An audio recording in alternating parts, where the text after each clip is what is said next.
Vi er klar, når du er.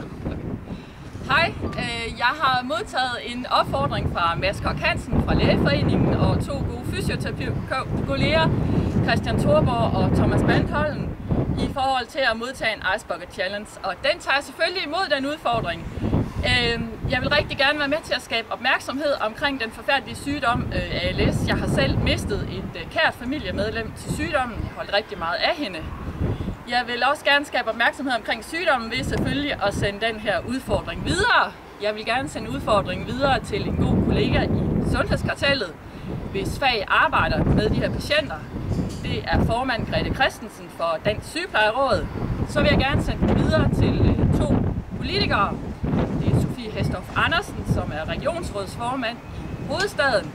Og så er det Liselotte Blix, som er sundhedsordfører for Dansk Folkeparti. Så hermed der er opfordringen selv videre. Ja, jeg er klar.